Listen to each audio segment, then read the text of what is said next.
narito na nga yung update sa ating minomonitor na si Bagyong Manny na tinawag nating Pepito nung nasa loob siya na ating Philippine Area of Responsibility at update na rin ito na ating lagay ng panahon. Ito ang si Bagyong Manny o si Pepito nga nung nasa loob na ating Philippine Area of Responsibility, lumabas na ating PAR kaninang alas 12 ng tanghali. At as of 4 p.m. ito ay nasa layong 410 kilometers west ng Lawag City, Ilocos Norte.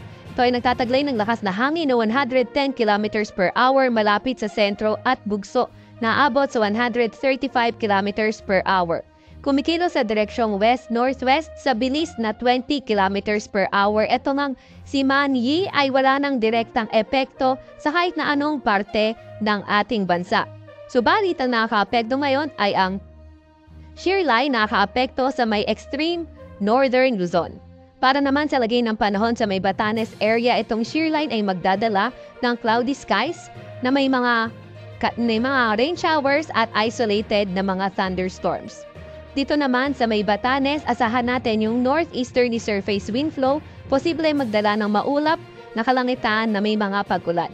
Para naman sa lagay ng panahon sa Metro Manila at sa nalalabing bahagi ng ating bansa, inaasahan na nga natin yung pagbuti ng panahon pero may mga tsansa pa nga rin tayo ng mga localized thunderstorms. So maliban nga dito kay Bagyong Manny na nasa labas na ating Philippine Area of Responsibility, wala na tayong ibang namomonitor na low pressure area or bagyo sa loob or malapit sa ating Philippine Area of Responsibility.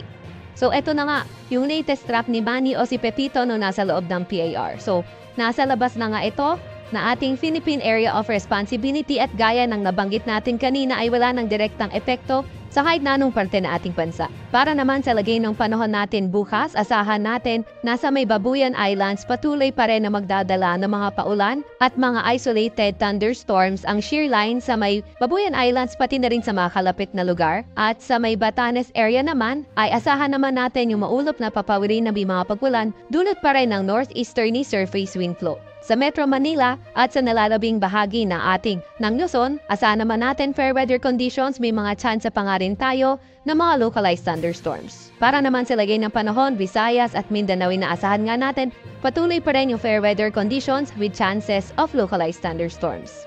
Wala na tayong weather advisory, nag-issue na tayo ng final weather advisory kanina at wala na rin tayo nakataas na signal sa kahit na anong parte na ating bansa. Para naman sa 3-day weather outlook na mga pangunahing syudad natin, so sa Metro Manila, Baguio City at Legazpi, inaasahan nating patuloy ang fair weather conditions. Although, sa may extreme northern Luzon, posible pa nga ring magdala ng mga paulan kung hindi yung northeasterly surface wind flow, yung shear line naman. Sa Metro Cebu, sa Iloilo City, Tacloban City at malaking bahagi nga ng Visayas, inaasahan natin patuloy pa rin ang partly cloudy to cloudy skies condition at may mga tsansa ng mga localized thunderstorms. Ang inaasahan nating weather sa may Mindanao, patuloy pa rin ang fair weather conditions, may mga tsansa pa rin ng mga localized thunderstorms. Subalit meron pa rin naman tayong nakataas na gale warning dito sa may Batanes, sa may Babuyan Islands at mga parte sa may Ilocos Norte. Kaya mapanganib pumalaot sa areas na yan dahil magiging maalon ang karagatan.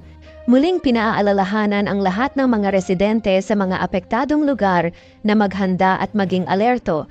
Mahalaga na sundin ang mga anunsyo at warnings mula sa mga lokal na autoridad, lalo na sa mga lugar na nakakaranas na ng malalakas na hangin at ulan. Mag-ingat po tayo at patuloy na mag-monitor sa mga weather updates upang makaiwas sa anumang sakuna. Laging handa at laging ligtas. Yan po ang pinakahuling update hinggil sa Bagyong Pepito. Patuloy po natin subaybayan ang mga susunod na developments at magsagawa ng mga kinakailangang paghahanda. Kung hindi pa po kayo nakasubscribe sa ating channel, mag-subscribe na at pindutin ang bell icon para maging updated sa lahat ng weather updates.